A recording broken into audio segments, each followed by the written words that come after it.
welcome to the Theology Mill podcast, brought to you by Whitfinstock Publishers. My name is Zach Mickle. I am the Digital Marketing Manager and Associate Acquisitions Editor here at Whitfinstock, and I'm also the host of this podcast, which consists of interviews with leading authors and thinkers in theology, biblical studies, and philosophy. If you like what you're hearing on the podcast, please stop by our website at whitfinstock.com, where you can browse our catalog and also read our blog. So on this episode, I got to speak with Dr. Aimee Patterson, and Dr. Patterson is a Christian ethicist at the Salvation Army Ethics Center and an adjunct faculty at Booth University College in Winnipeg. She is the author of the new Cascade book, Suffering Well and Suffering With, Reclaiming Marks of Christian Identity, which was published within the New Studies in Theology and Trauma series. So without any further ado, let's hop over to the interview. And as always, thanks very much for listening.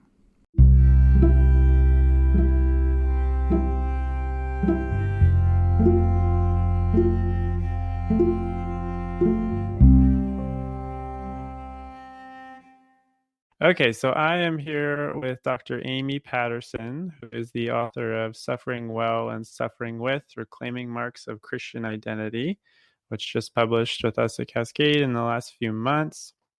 Before we get started, Aimee, could you just tell us a little bit about yourself, what you do, and then maybe how you kind of came to study suffering, particularly as it relates to Christian religion today? Well, thanks, Zach. It's a pleasure to be here, and I'm very gratified to be invited. So, a little bit about me. I grew up as a pastor's kid in the Salvation Army, so we moved place to place. But I've lived in Winnipeg for about 13 years. I don't know if you or listeners will know where Winnipeg is. I'm a proud Canadian, and Winnipeg is kind of dead center in North America if you look at the whole continent. And so I guess I would consider Winnipeg home.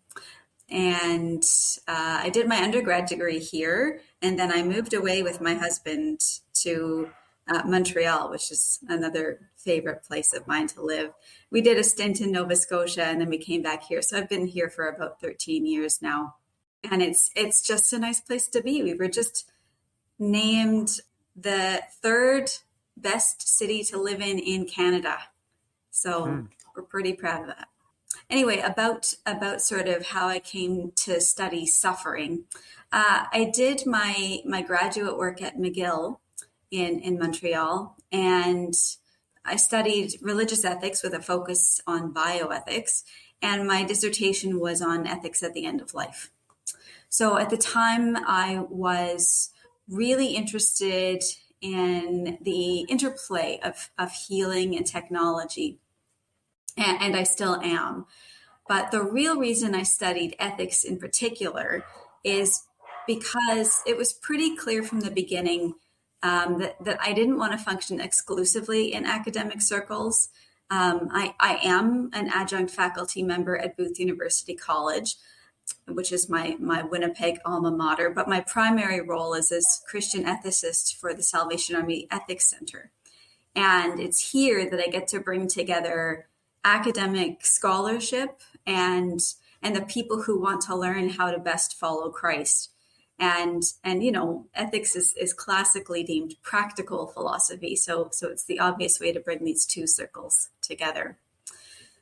My research interests are broad because I have to have that broadness to do the job I do, but I am particularly interested in suffering, and this is for two reasons. One is you know, my own academic specialty.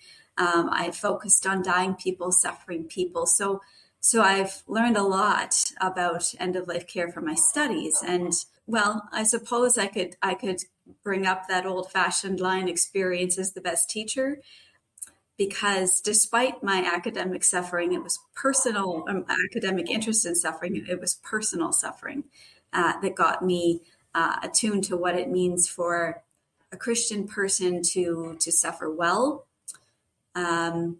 to think about what the virtue of compassion looks like in day-to-day life, and why Christians are called to build and maintain communities of compassion. So I write about my personal suffering in my book, and that's the attitude I have when I approach people. I wanted to make it accessible to anyone who follows Jesus, but I also wanted to encourage people to think more deeply about suffering and compassion. Yeah, no, and we'll get more into suffering and compassion, of course, as we continue talking. And just as an aside, like I do want to say, Montreal is I think maybe the only actually place. This is a little sad, but maybe the only place in Canada that I've actually been to, which is again is sad because I grew up in the Pacific Northwest. But I can attest like to the lovability of Montreal, at least because it's I spent a week there for an academic conference, and it was really, really wonderful place. And I spent some time at McGill, and there was this really great used bookstore right on the edge of the campus. Yes. The Yes. Word Bookstore or Word Bookstore, Right. something like that. Anyone who goes to Montreal should go to that bookstore. I also had the best ramen I've ever had in my life in Chinatown in Montreal. Well, they've got a lot of good But food there. And yes, yeah, you're from Portland, right? correct. Yeah. So I've been to Portland only once, but I enjoyed Powell's bookstore there. Yes. Yeah, no, Pals is great. I mean, did you go to the downtown one? I did. I did. Okay. I mean, it's just absolutely enormous. You almost like can't even browse there. You kind of have to know what you're looking for because it's Yeah. literally a whole city block. But yeah, Yeah. it's a really, really great You can bookstore. spend days in there and not get through it all. Yes, yeah, for sure.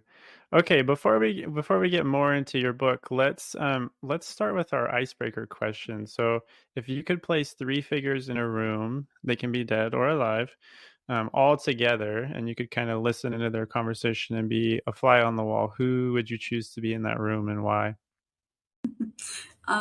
So I was thinking about this question, and it's actually a hard question for me to answer.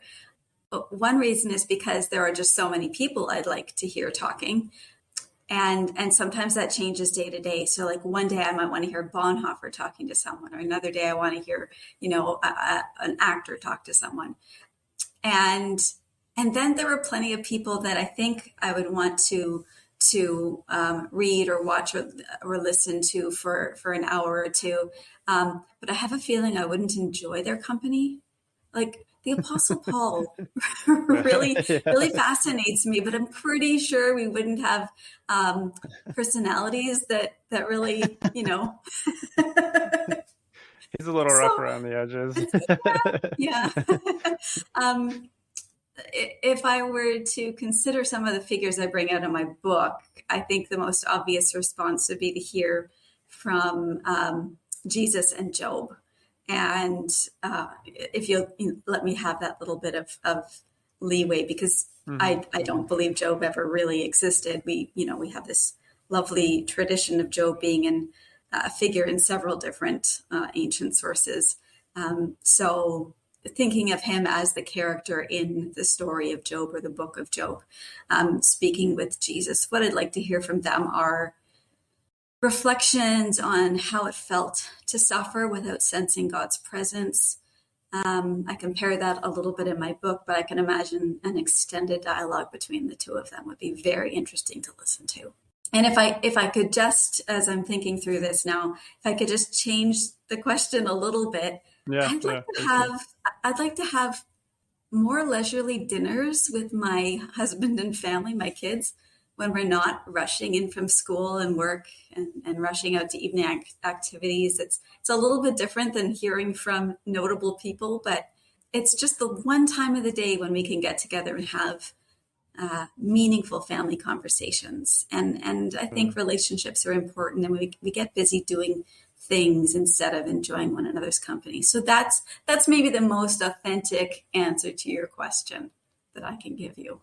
Yeah, no, I like that answer a lot. It's a unique answer, but it's totally true. Like I have a 3.5-year-old daughter, and it's breakfast. It's always a rush to get her off to preschool, and then at dinner, it's like we're all trying to get done with work as early as we can, and then get dinner cooked and have everybody eat before bedtime. So a nice just unrushed dinner or any kind of meal really with family I agree would be really, really delightful. Okay, so in the introduction to your book, Suffering Well, Suffering With, you describe your own experience of severe suffering as feeling sort of like an alienation from your body, is how you describe it.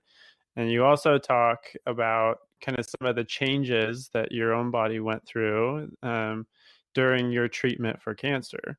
So could you say a little bit more about kind of how you experienced those changes, as well as how those physical changes you went through may have made you kind of feel estranged from your body, like you talk about in the book? Yeah, so let me set the scene. So my husband Phil and I had just moved back to Winnipeg. He had accepted a position as a minister of a United Church congregation here, and I was shortly thereafter offered my job at the Ethics Center. He was 31, I was 32. Pardon me, the reverse. I was 31, he was 32. And it's funny how you get those things mixed up. Just like I get the names of my kids mixed up sometimes. I was about 3 months into my work there when, with no warning, I suffered a focal seizure. So the symptoms began with blurred vision. I had trouble. I was looking at my computer screen and I had trouble reading the words and then the letters even. They looked mixed up. And then I had trouble interpreting what I was reading. It was a very strange experience. Then the right side of my face and my right arm became numb. And all of this crescendoed into nausea. So shortly thereafter, I had a CT scan, which revealed a mass in my brain about the size of a lemon. And that's when everything had changed. Everything. That everything began with my body and what I would learn to be the tumor growing inside my brain. So I had experienced headaches for a while, but I really hadn't thought anything of it. Lots of people have headaches. And, I had 2 tiny kids to look after. My older one was 2 years old and my younger one was 8 months old. So for about 3 years, I had paid a lot of attention to my body. I needed to make sure my body was healthy enough, well enough to birth and care for 2 little kids. So I breastfed both of them. I was just weaning my younger one. I had taken great care to eat the right foods. I had lots of exercise because my kids, just gave me chase. It was just there's no way to not have exercise. So I felt like I was taking care of my body. So all of this came out of the blue, and I had to reconcile what was happening in my body with who I thought I was. I've heard many people say things like, my body betrayed me, right? When I've read all this literature on people suffering from cancer, they tend to use that phrase, my body betrayed me. And I think it makes a lot of sense when it comes to cancer, because cancer is that kind of condition that begins in your body with the replication and growth of your own body cells. It's a normal process turned abnormal. But when I read that phrase, I couldn't relate to it. It didn't feel like my body betrayed me. I felt like for some reason I betrayed my body. Like I hadn't paid enough attention to my headaches. I should have been on this sooner. And logically I knew it wasn't true that I hadn't paid enough attention to my body. Even if I had flagged my headaches and went to the doctor to get them checked out, there was no way I could have spotted cancer early enough to treat it before it became malignant. So it's one thing to know something logically and another thing to feel something very different. And so this was perhaps the first time in my suffering that I had a real bump up between my emotional and existential feelings against what I knew in my mind.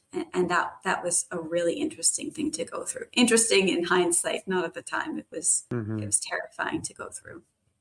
I remember thinking how ironic it was that the cancer was in my brain. And I thought immediately my thoughts went to things that other cancer patients would find offensive. I wished that I had something like breast cancer instead of brain cancer.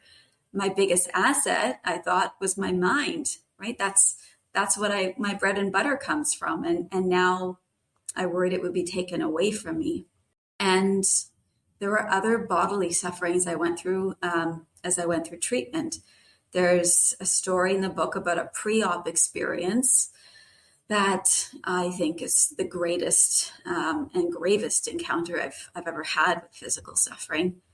But even after the surgery, after I was diagnosed, my subsequent treatment caused me suffering. So I had 6 weeks of daily radiation therapy, and then there were let me think now. There was a little break of about 4 weeks before I started six-week cycles of 3 very taxing chemo drugs. I took the last drug about 14 months into treatment, and then I had a recovery period of a few more months. Now, I still have some minor side effects that remain with me in my body. I'm very tender in certain places. I get some cramping in my legs and feet and toes. It is getting a little bit better with time. But all of this is to say that treatment put me in a position of suffering for a long time. And that time gave me opportunity to explore the questions that were crowding my mind. Questions like, how long do I have to live? Questions like, why has everything been taken away from me? I felt like I was at sort of the right place. I had been a newly minted Christian ethicist. I was a wife, a mother, and now I felt like somehow I had betrayed not only my body, but also, my colleagues, my husband, my children, worried that they would grow up without a mother. So for me, that's what my bodily suffering did to me as a whole person. It really disassembled my life for quite a while. Mm-hmm. Sure. Yeah. How about socially? How did it affect you? Now you're describing already sort of how it might have affected your relationships with your family and your colleagues, but just more generally speaking, did your experience as a social being, a social person, did that change in any way during your treatment? Would you say, like, did others sort of treat you differently? And if they did, how so? And did that shape your sense of self in any significant ways during this time? Yes, but I think that's to be expected.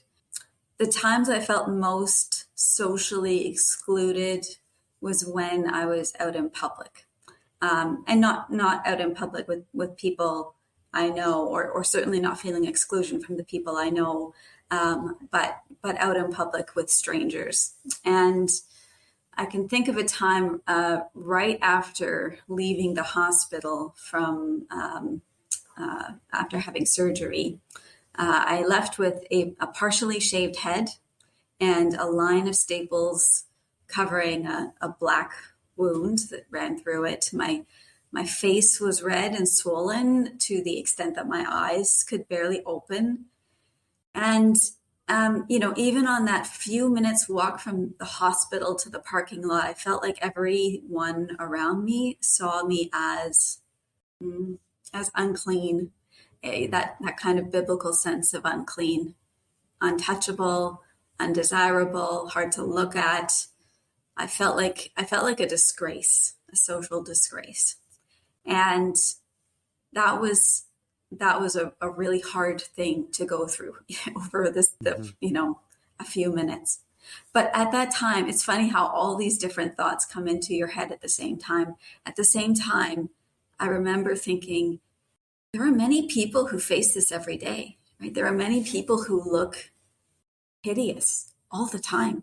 And my thoughts went to an individual I had seen several times on the Montreal Metro, someone who had a serious facial deformity.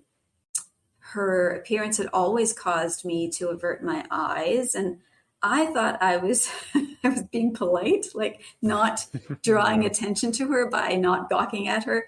But I really don't think, if I self-examine, I don't think that was the real problem. The real problem was, first, I was repulsed by her, no question. And second, I don't think I would have known how to address her if I had wanted to.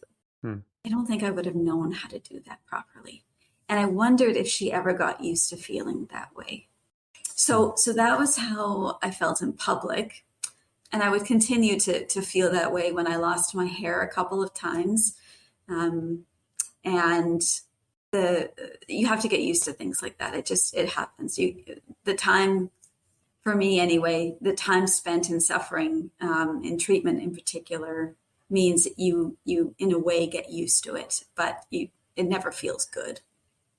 I can't say I was ever shown that kind of, oh, you look awful stare or even in words by my family. I'm very grateful my family never said or did anything like that.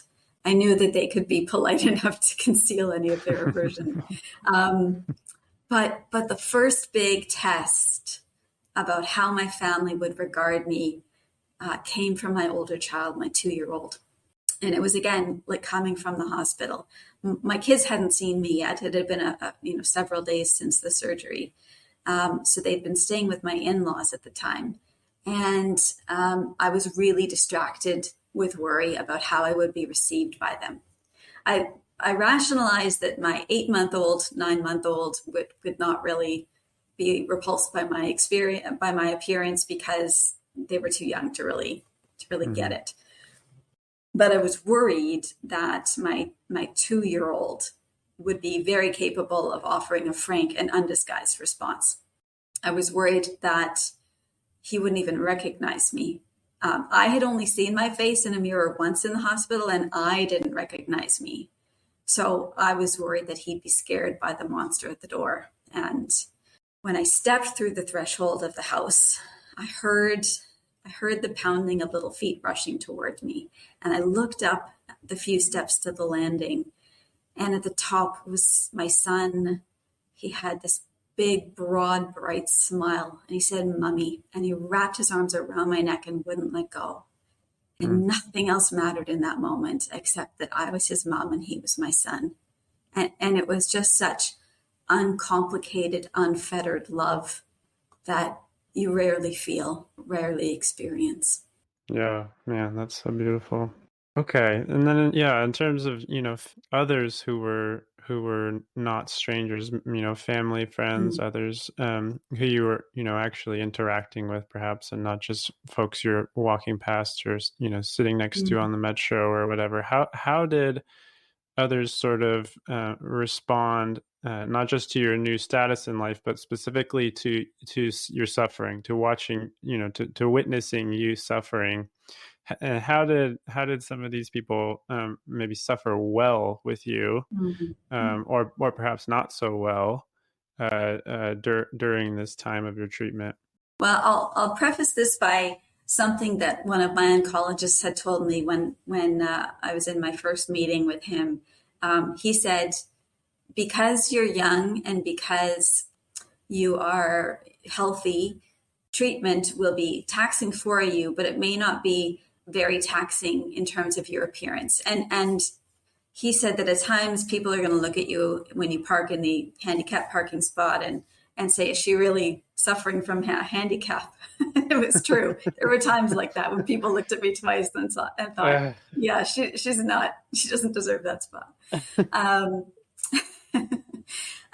But in terms of how people that knew me responded to me, so I really can't praise my family members enough. I received unending care from them, and so what I'd like to do is focus on church in particular. I was fortunate enough to have 2 church communities caring for me, both the church that my husband grew up in and the church under his ministry. So these 2 churches worked together to ensure that my family had meals from Monday to Friday every week I was in treatment. So for over a year, we had meals. And this was important. And I knew people thought it was important because it meant I wouldn't have to cook. But I'm not sure they knew the other matter that was really important to me. It meant I didn't have to smell a cooking meal. And as someone who went through so much nausea through treatment, that was a double blessing. I didn't have to smell food cooking when all I could take was water or a smoothie or something like that. It was huge. We received free childcare from a neighbor. We had church members volunteer to drive me to and from medical appointments. Friends from other provinces visited us. We had people popping by just, to give me someone to talk to bring me a smoothie, to give me a call, that kind of thing. I got mail. And who gets mail these days? It was also really important for me to control my story, to control what people learned. And maybe this is a surprise because I use so much of my story in my book. I'm quite a private person. Mm-hmm. So throughout my treatment, I sent out weekly email updates, first to my friends and family. And by the end of treatment, there were hundreds of people on that list. And some of them were people I knew well. Some of them were people I had never met. Some who were Christian, some who were members of another faith, some who didn't have a faith at all. And for me, it was that love and compassion that I received from the people who wrote back to me, who said, I'm so glad that you're going, your week's been better, or I'm so sorry that your week's been worse. We're thinking of you, praying for you. And there's something to that, right? It really cuts through some of the isolation of suffering. And it was at a time when I felt like I was, and we can talk about this more later, but it was a time when I felt isolated from God too. And so it was really helpful for me to just have these people say, we want to be there for you, and we're thinking of you and praying for you, even if we're not living in the same country. But of course, no one gets perfect care. So maybe I'll talk a little bit about that too. So one of the reasons I wrote the book was because as church communities, we don't always know how to respond well to suffering people. We can get uncomfortable. I think for many of us, we want to pay attention to people suffering. We want to intervene, especially when questions are brought up about God and God's involvement in the suffering. I was no exception to receiving people's sentiments that tried to explain away my suffering, using those verses like, all things will work together for good. Well, maybe that works well for some people, but it didn't work well for me. It made me feel estranged. I felt like they were not really looking at my suffering very seriously. I felt like they were holding my suffering at arm's length. And that meant they were also holding me at arm's length, because for a time I felt like I was nothing but suffering, and I felt like they didn't understand that. So one example is of the time I went to church on the first occasion after my surgery. It had been a few weeks, and the first song that was sung was about trading personal sorrow for God's joy. I don't know if you know this song. It felt like a stab in the back to me. And I don't think that was intentional. I'm sure it wasn't intentional. Mm-hmm. I'm sure the worship leaders weren't thinking, oh, Amy's coming to church today. Let's sing her a happy song about getting rid of suffering. And I know that the words of the song are derived from scripture, but the way they're put to music and the way they're sung, it's just so glib, and it really didn't stand up to experience. This song, I felt like it was outright dismissing profound, innocent suffering.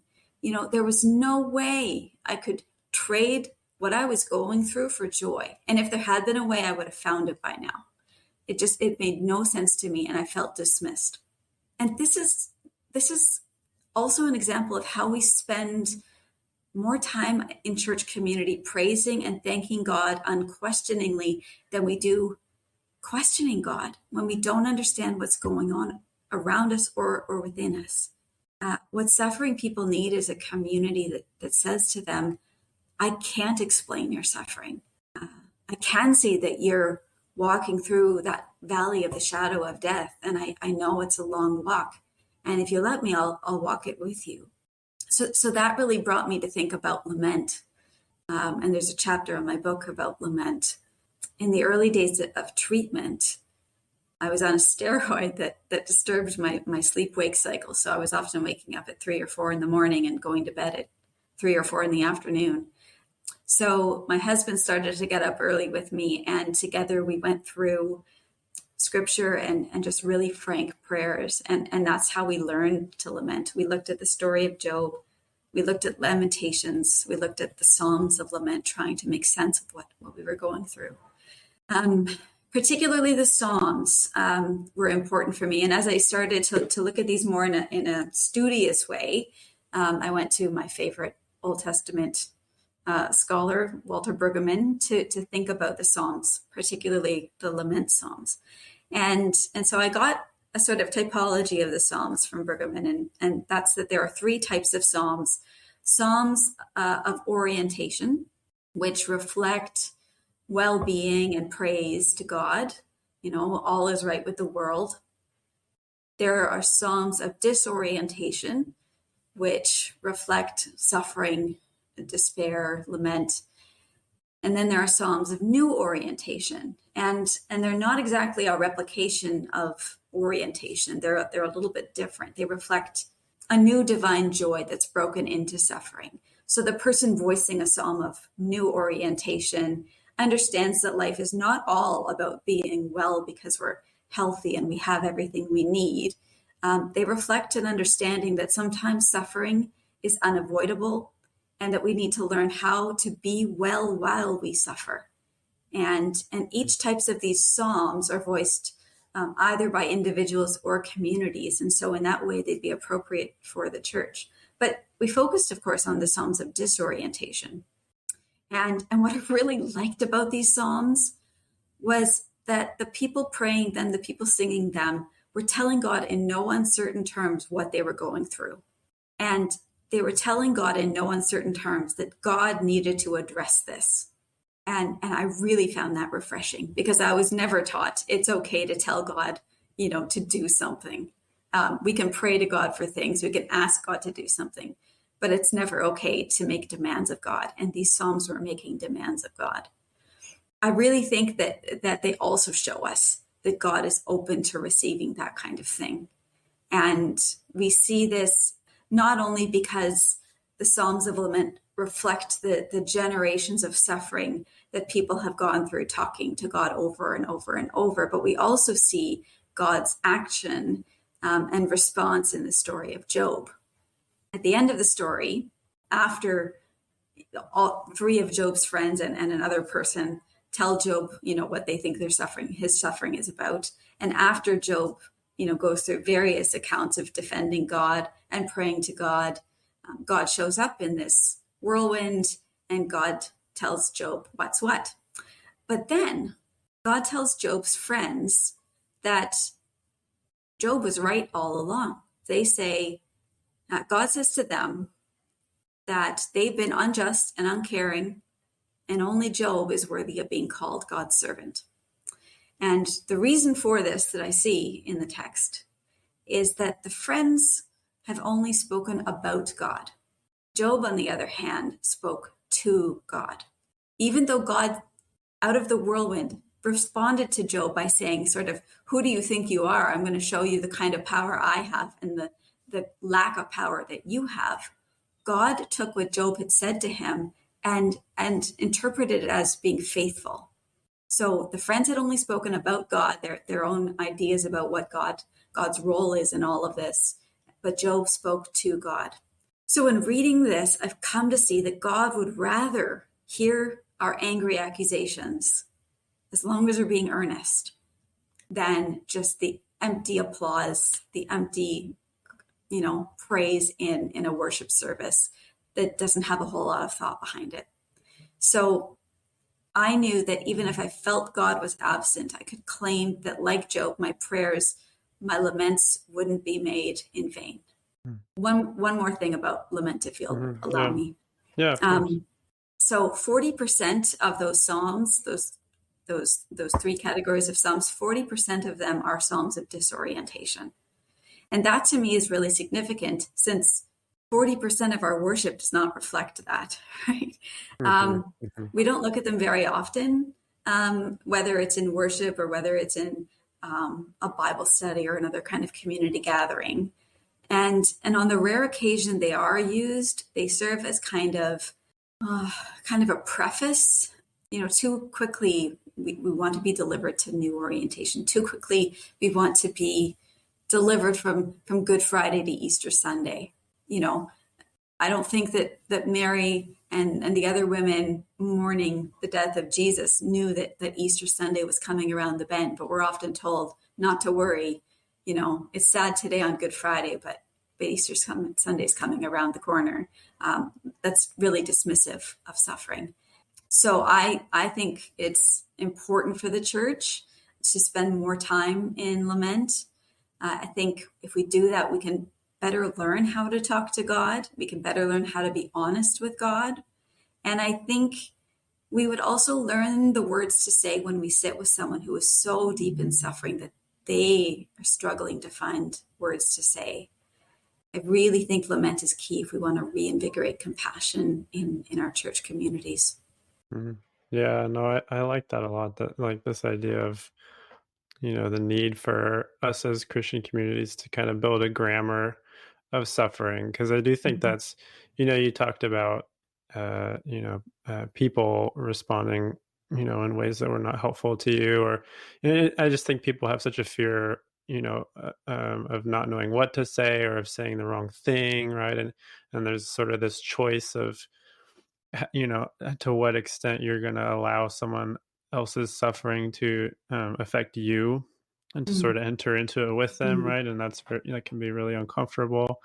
But I think a huge part of it, like as you're saying, is so much time we just don't know what to say to people, right? So I really like this idea of, like I said, building kind of a vocabulary, developing a way to talk about it so that we're able to, not to like have things to say or something, or to like be able to offer them some great wisdom, but just to be able to sit with them and to be able to have conversations and to listen in ways that might actually be meaningful to people who are suffering.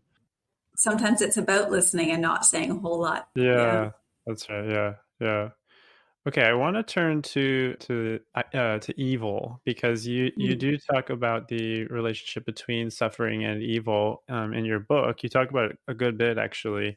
So what in your mind is the kind of the relationship between these two realities? What do they have to do with each other? Yeah. So maybe I'll start with some definitions. So in my definition for suffering in the book, I first borrow from Eric Cassell, who's one of the founders of bioethics. And Eric Cassell says that suffering is a distressed response to the loss or to the destruction of something of great importance, perhaps even utmost importance. What I find interesting about that definition is that suffering isn't the loss of that important thing. Suffering is our response to that loss. It's something that happens within a person. And that's one reason, not the only reason, but it's one reason why two people can suffer the same loss and respond very differently to it. But I also think that inner distress we feel when we come up against loss or destruction is often isolating.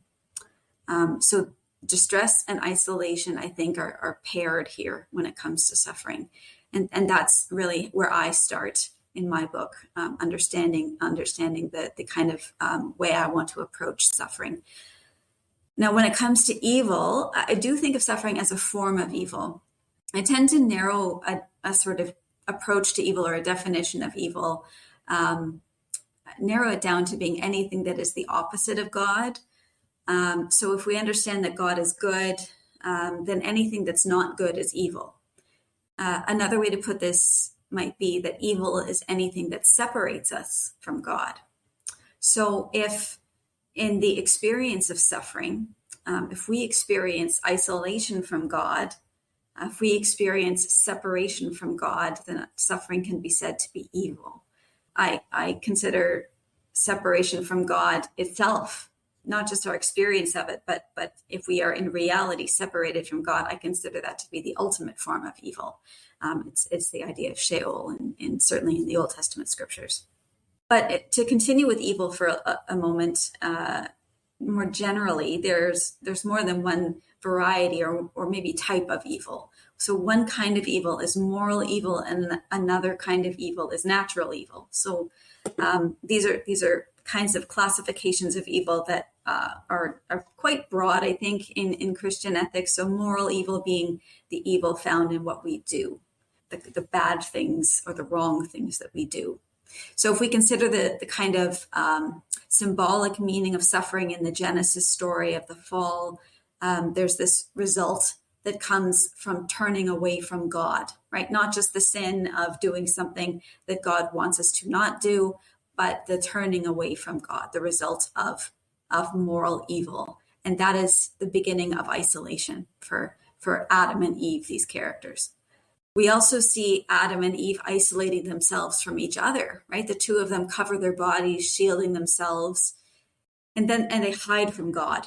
They isolate themselves from their creator. So why do they do this? As I think of it, as I read it, they're afraid of each other. They don't know if they can trust each other. And they're also afraid of God. They don't know how God will respond to them. And fear is another form of suffering. And fear can certainly be evil if it separates you from God. Now, of course, there's other experiences of suffering that aren't caused by immoral acts. And in large part, the focus of my book is on suffering that is not evil, that is caused by something that is immoral. I focus instead on innocent suffering, on suffering that comes out of nowhere. No one has any blame in terms of this suffering. No one's caused it. So sometimes this is called natural evil. Natural evil is also the place where the rubber meets the road when it comes to questions of theodicy. If there's no one to blame for this suffering, then, well, what's God's role in this, right? There's obviously no punishment happening here, as there might have been with Adam and Eve. So these questions of theodicy really come to a head, right? Why does such a loving and powerful God allow for evil and suffering in the world? And maybe even more pointedly, why does God allow faithful followers to be subject to evil? So the evil of suffering is both this idea of distress and isolation, and it can really upend our lives, especially if it's a profound loss, if it's one of the most profound losses you can experience. We often see people sort of in the shock of suffering, right? This sort of, I don't know what to do now. I don't know what to say. I don't know what's next. Our lives can be completely disoriented. And one of the most vexing things about the situation for our society is that we don't have the power to eradicate suffering fully without eradicating all the people who suffer, without eradicating a creation that suffers. We keep trying, but we haven't gotten there, and I don't think we ever will.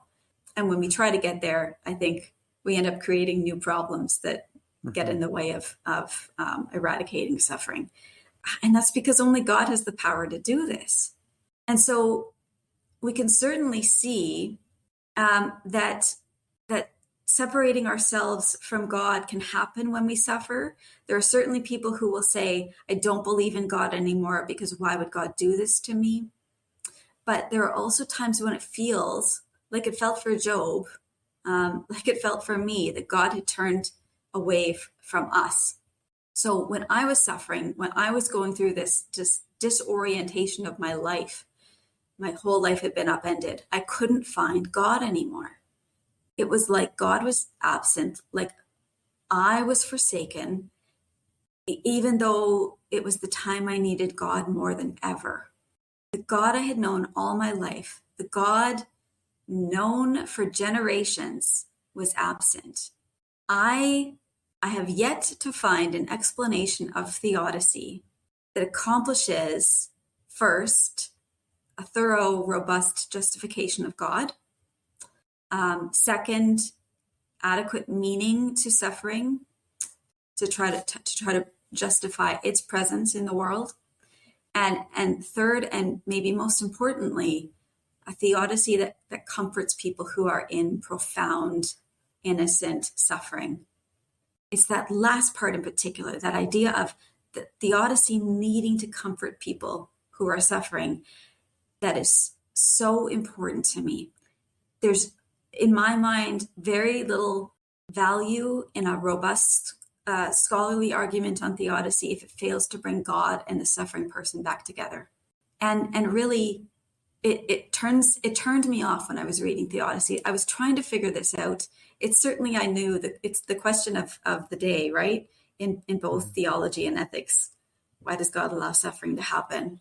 But every explanation for theodicy was turning me off. And I really liked the way that Eleanor Stump put it. We have no taste for the trade they offer, right? Suffering people have no taste for scholarly explanations of theodicy. And so that brings me back to lament. I think lament, both personal lament and lament done in community, is critical to suffering well, right? It helps us realize that we are ultimately contingent on God. It also reminds us, though, the reason why we're lamenting to God, that God has a habit of keeping covenant with creation. And I tend to think of God as a slow God. And that was one of the big realizations I had while I was suffering. A God that doesn't work by our clock, right? A God who doesn't bring us things just because we pray for them. And a God that doesn't seem to be distracted by the value of efficiency, something that I think we embrace quite broadly today. So if I can hope in that kind of God, a God who is faithful across generations, I can learn to suffer well. I can learn to avoid letting suffering overcome my whole life, my whole sense of self, my whole sense of self-worth, my relationships with others. And instead I can turn toward a God in hope, even when I feel like God is absent. And it's because it's a long hope in a slow God. Yeah, it makes me think a bit of Kosuke Koyama. I'm not sure if I'm saying his name exactly correctly, but yeah, I know I forget he shows up in your book as well. I forgot about that, but yeah, no, it reminds me, very much of his ideas. You've maybe touched on this a bit already, but you might perhaps have more to say about sort of where the church stands today in its understanding of suffering.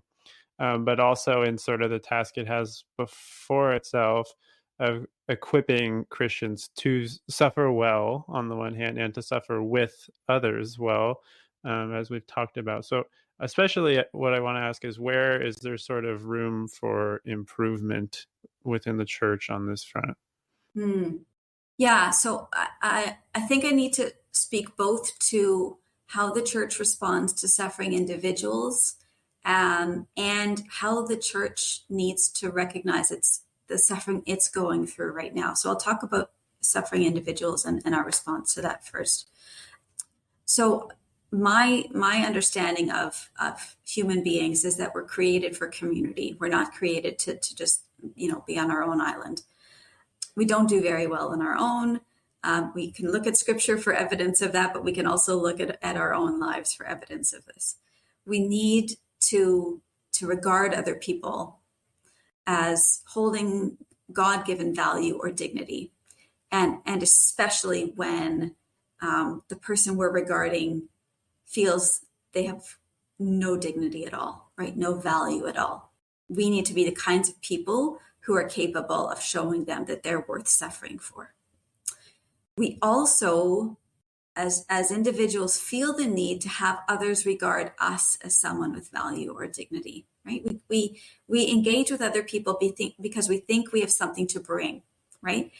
Not only that, though, I think that we have value and dignity because it's God-given, right? It's not dependent on how much we can bring to a relationship. It's not dependent on how much we contribute. It's also not dependent on how autonomous we are. But the idea here is that if it's God-given, it's something that is a part of our nature, and it doesn't depend on how well we are in our bodies. And we really need to feel the positive regard of other people when we're in that situation. One of the things that the church is called to be is a community that practices compassion, right? Suffering with. Community that suffers with suffering people because they are worth our suffering. It's not just the ability, though, to suffer with suffering people. It's also the readiness to do this. And I think that's where we really need to improve on in our communities. I was certainly given lots of support by my two church communities. And I think there was a level of readiness when it came to the practical support, but less of a readiness to offer the spiritual support because they weren't ready to offer it. They certainly didn't have the kinds of learning or experience, most people, to offer this right away. So this is something I think we can work on. And of course, lament is part of that. We need to also accept as Christian bodies that disorientation is a legitimate human experience, right? That in the body of Christ, some people suffer innocently and profoundly, and we need to avoid sending messages that demean that suffering or dismiss it as either something that will bring great meaning to your life or something you should take your focus off of. Don't wallow in your suffering, that kind of thing. So the people who didn't tell me to move along quickly from disorientation to hope, but remained present as I grieved, as I lamented, and as I asked God where God was, those were the people who were ready to show me compassion. And we really need more people in our communities to do this, because we can't just have one or two people, right? We can't depend on the pastor of the church. We can't depend on a couple of people who are really compassionate people to do this. We have to claim this as a whole church community, because I do think it's a mark of Christian identity. And so then I think about the status of the church in our world today, particularly in a post-Christendom Western world.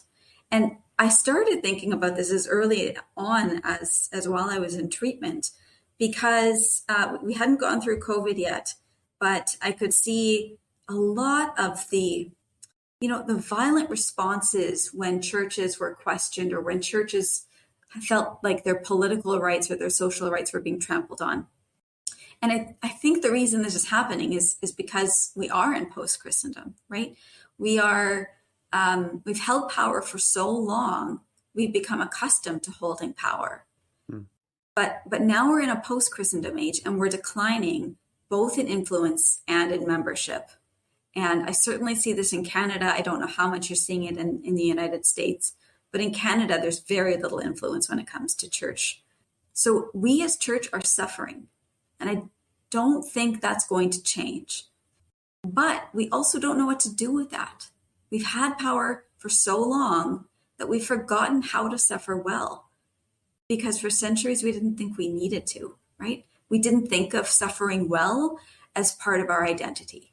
And so as I see it, we have maybe two options. And the first option I see happening a lot, we can try to strategize our way out of this. We can try to strategize our way back into some kind of power. It might be power in terms of getting more members, and maybe later on having more influence in society. I don't have a whole lot of great expectations around that. Mm-hmm. We can also, on the other hand, ask the question, is power really the calling of the church? Or are we meant to be a people who, when we are suffering, when we must suffer, a people who know how to suffer well, and also to know how to suffer well with others by demonstrating compassion? The title of my book speaks it, right? I think that we need to reclaim the ability and the readiness to suffer well as church, and also to suffer with others. This means that if we're being pushed to the margins of society, we need to suffer with other people who are already in the marginal space, right? Who have long inhabited the margins of society.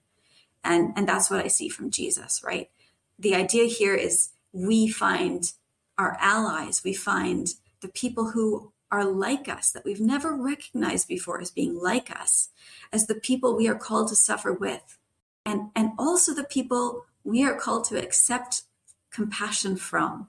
There's this back and forth relationship that I think we can build if we recognize ourselves as not being, the voice coming from the pulpit or the voice coming from a political party, but as maybe prophetic voices in the wilderness. If we're on the margins, then we have a lot to learn from people who are already in the margins. Yeah, no, absolutely. That's really well said. I want to turn to the relationship between suffering and solidarity, because you have some really beautiful sections in your book about how suffering can actually be a source of solidarity or even a source of a kind of communion. So how would you describe this kind of bond that can take place between persons, this kind of communion that can take place through kind of a shared experience of suffering? Yeah. And I guess that's what I've been talking about in terms of relating to people who have been in the margins for a long time. So in the book, I talk about the idea that suffering people hold something quite sacred in common. It's quite true that no one can suffer the way that I suffer, right? No one can feel exactly what I feel, when I'm feeling it, why I'm feeling it, and so on. And that itself is deeply isolating. However, there is a strange kind of solace, a very comforting thing when a suffering people sees other people suffering. And Albert Schweitzer calls it the fellowship of those who bear the mark of pain. It's a fellowship. And we don't often use that word outside church contexts, right? It's a fellowship. It's a community, a communion of those who bear the mark of pain. So when we're isolated from a world that appears to be well, we hold suffering in common. We're bonded together. I think that helps us recognize what Jesus is talking about in the Beatitudes when he says things like the blessed are the suffering, right? Blessed are the poor, blessed are the suffering. What on earth is Jesus talking about here? I think that Jesus is saying we're blessed not because suffering brings meaning to our lives, right? We're going to benefit from suffering. I think it's because suffering people have something staring us square in the face, something that others, turn away from. And it's the truth that we are mortal, the truth that we're vulnerable, and that our lives are contingent upon something greater than us. I think of the great cloud of witnesses spoken of in Hebrews chapter 11. Suffering people today are included in this group of people who suffered innocently and did not receive what was promised, yet they remained hopeful in a greater promise. And I think this is a really important thought to hold on to. There are many ways suffering people can find themselves in this fellowship, right? Holding on to this bond with one another. For me, one example was joining a support group for people suffering with brain cancer, people who had a cause of suffering in common with me, even if they didn't respond to that cause in the same way. But this meant that within the group, there were people I was naturally drawn to, people who still remain my friends today. But to be honest, there were people I found it difficult to relate to. One person in this fellowship of suffering, this communion of suffering, also identified as Christian, and she spoke very little, and that was because she had suffered from her tumor. She had suffered from a loss of memory, and she had trouble bringing her thoughts to speech, and she continued to decline, throughout the year and a half I was in this group. But at the beginning of each meeting, there would be a check-in time. We would go around a circle and we would share how we were doing, not just in our bodies, but also how we were doing in our minds and our spirits. And during this check-in time, I could always count her to say this quite slowly, quite methodically. She would say, every day I wake up and I slowly put my feet on the floor. I stand up, I look out my window, and I say, this is the day that the Lord has made. I will rejoice and be glad in it. Now, the first time I heard this from her, I was nothing less than contemptuous. I'm really not a great person, am I? I think I was still in the shock of suffering, and she seemed to be regurgitating some kind of Christianized positive Yeah, psychotherapy. yeah, yeah. Kind of like when my brain surgeon told me to imagine little Pac-Mans eating up the tumor ghosts in my brain. And like, I was Yeah. very dismissive of that idea too. But I'm not proud to admit that I dismissed this woman at that point in time. But she kept saying this every meeting. Same thing. This is the day that the Lord has made. I will rejoice and be glad in it. And it was slowly that I began to see that this was more than just a pattern that relied on a little nugget of experience that she remembered. I began to interpret it as a resilience that she had. She was actively resisting that distressed response to her loss, to the growing losses that she was experiencing. Every day, she was grateful for the day. Every day, joy was the first thought on her mind. Now, I don't know if she ever lamented, but if she did, she must have done so really humbly, recognizing that her time was different from God's time. And hearing this over and over and over again, I think she wore me down. I never, I didn't ever develop that habit. I still don't wake up every day and just thank God for the day. I'm not, I'm not like her in that way. But I started to think, okay, there's something to this. It's not just a meaningless sort of thanks God. It's filled with meaning for her. And not because her suffering is getting any better. So I think she was really one of those people in this great cloud of witnesses who spoke something more important to me than anyone could have told me about my biological health at the time. Mm-hmm. And yeah, I would say that was a huge example of a bond of suffering between people who are not very much alike. Yeah, absolutely. Okay, I want to also talk about which with that example, that might have been a good image of the very thing I want to talk about, which is actually the role of emotions in compassion. So I want to kind of zoom in my last couple of questions to pretty practical terrain of compassion, of what it means to suffer well with others. And my first question would be, what is sort of the role of the emotions in compassion? And then also, like, is it possible to show compassion for others when we do not feel compassion for them?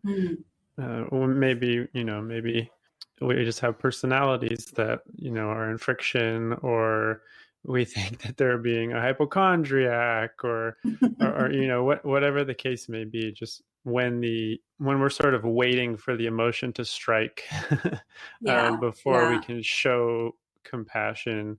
I wonder what you would say about that. Yeah, I think that's a really important question. And really important because, again, if we're going to claim something like compassion as a mark of our identity as Christians, then we can't let emotion control that. So I think of compassion as a virtue, right? And I guess this is the ethics lesson of the day. Virtues are reflected in both what we think of in terms of our attitude that we have, but also in the actions that we take.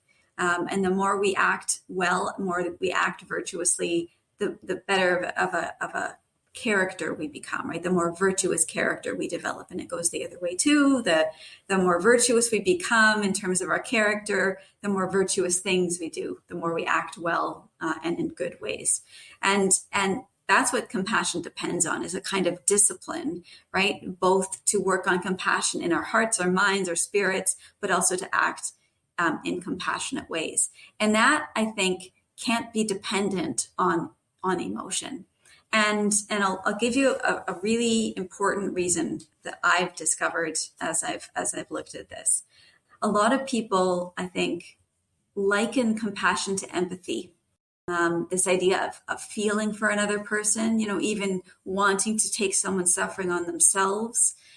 But I have to say that they're two different things. And one reason, of course, is that if we always wanted to take on other people's suffering, if we were always empathetic toward every suffering person, we would be exhausted. we can see this certainly in nursing practice, right? If you're always taking on the suffering of the patients that you're serving, you're going to get burnt out very quickly. So compassion is something different. Maybe another way I can differentiate is by sharing a story that I do mention in the book, but I use in the classroom a lot. It's about why empathy is inadequate to support compassion. So I don't know if you remember the Syrian refugee crisis that happened. I mean, it's still happening, but in 2015 in particular, there was a refugee crisis that came to a head. And in September of that year, there were a number of refugees trying to cross the Mediterranean Sea in a dinghy to reach Europe. And so one of the reasons why this got into the news media is because, along with their mother, 2 children drowned when their dinghy capsized shortly after leaving land. So these kids were 2 boys, Alan and Galip Kurdi. Alan was 3, Galip was 5. And some photos were taken of them on the Turkish beach where their bodies were washed up. You may have seen these photos. Maybe if I describe them, maybe you'll remember them. But Alan was lying on his belly. His face was half buried in the sand. He was dressed in a red top, blue shorts and sandals. And the way he was lying, it looked like he was napping. And perhaps the reason I remember this photo so well is that he was about the same age as my younger child at the time. He could have been my child. So that really hits you hard. Mm-hmm. Now, at the time, I may have learned he had a brother, but I don't remember seeing any photos of Galip. They do exist, and they were used in the earliest reports of the tragedy, but then they were taken out of news media. And it was Alan's pictures instead that came to be symbolic of this refugee crisis and came to prompt citizens across nations to call on their governments to take in more refugees. So the question is why were the photos of Alan widely used, and why were Galip's not widely used? So I found a study that made observations of the differences between the photos of Alan and Galip. And one of them was a difference in age, right? Galip was a couple of years older. Perhaps Alan looked more innocent because he was only 3. Another is the difference in the way their bodies were positioned. Alan was face down in the sand and Galip was face up. So his whole belly, chest, face were all very exposed, fully exposed. And this might have been, I guess, a perceived loss of dignity. It's not a dignified position to be in. There was also a difference in the camera lighting, the lighting that the cameras, I guess that maybe the flash put on these 2 children. The colors in Galip's photos were cold and bluish. The colors in Alan's were much brighter. It made you feel, just in terms of how it reflected off of Alan's skin, it made you feel like maybe he was even alive, that he might wake up from his nap. Alan's skin color, hair color, were a little lighter than Galip's. He looked whiter than his brother.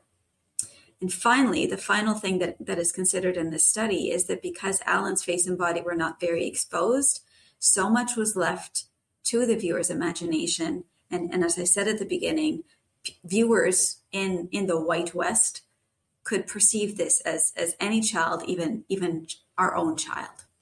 So if these differences impacted the choice to feature photos of Alan rather than Gurdjieff, or rather than both of them, I think this is an example of empathy that is conditional. The study itself says that there's a gap that divides privileged onlookers from suffering people who are far away from us, especially people with whom we have little in common. And we feel more empathy for those who look like us. So this leads me to question the value of empathy when it comes to compassion. Certainly, empathy can lead us to act with compassion, but empathy is neither the same thing as compassion, nor should it be the sole purpose for compassion. Empathy is conditional in a way that compassion is not. So compassion has to be the mark of character for both Christian individuals and the church. We have to have this attitude and live it out in order to be identified this way.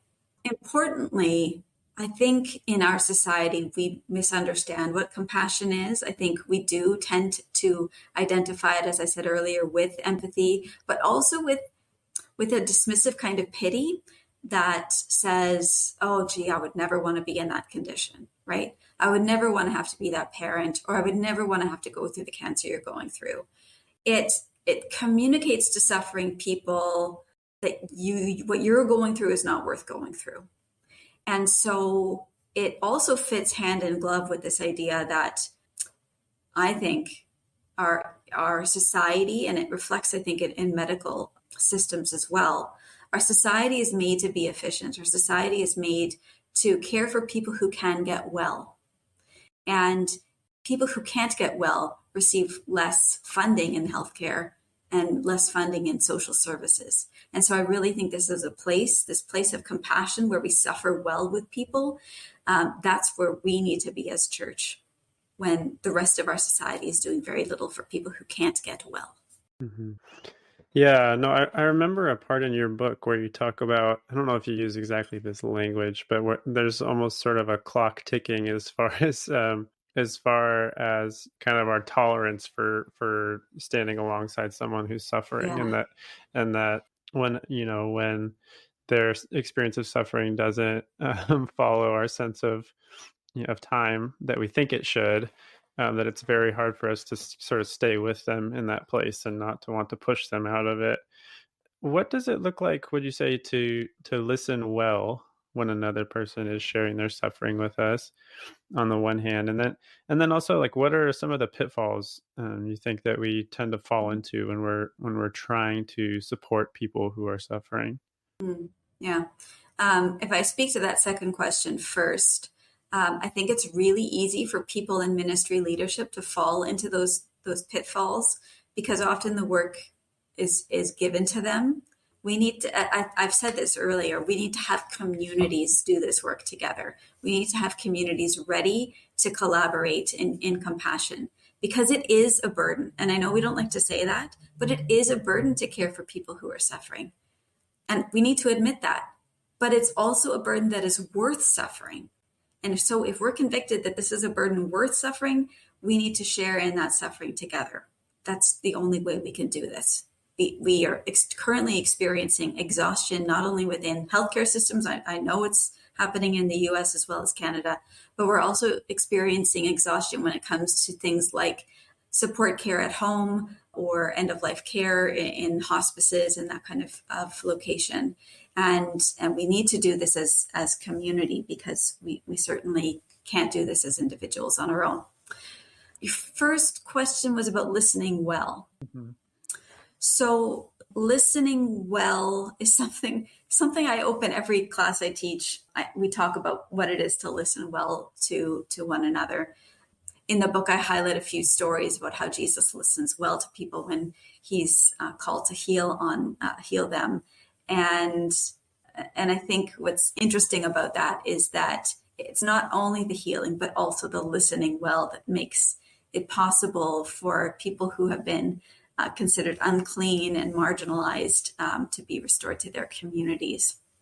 But of course, it's not easy to listen to suffering people because they're in a state of chaos, and we're not used to chaos. We like to impose order on our lives. We have to get to work at a certain time. We have to drop our kids off at school at a certain time. We have to make supper at a certain time. These things are all ordered. And chaos troubles that order. It troubles the structures that guide our lives. Skillful listening, though, resists those structures. It makes time for disorder. And it means not running too quickly to label suffering as with some kind of meaning.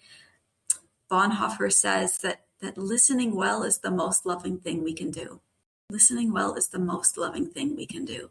And again, it helps people who are suffering feel like they are worth suffering for. feel like there is some kind of meaning in their life that other people are recognizing, some kind of value in their life that other people are recognizing, and that is really transformative for a person. The other thing Bonhoeffer talks about in terms of how to listen well, it is providing presence. It is, if we are responding to a person who is speaking, providing intelligent responses, but not so much teaching responses, but responses that bring out further thoughts from the person we're listening to. So asking questions like, I hear you saying this. I wonder if you could say more about that. I wonder if you could explain that a little more.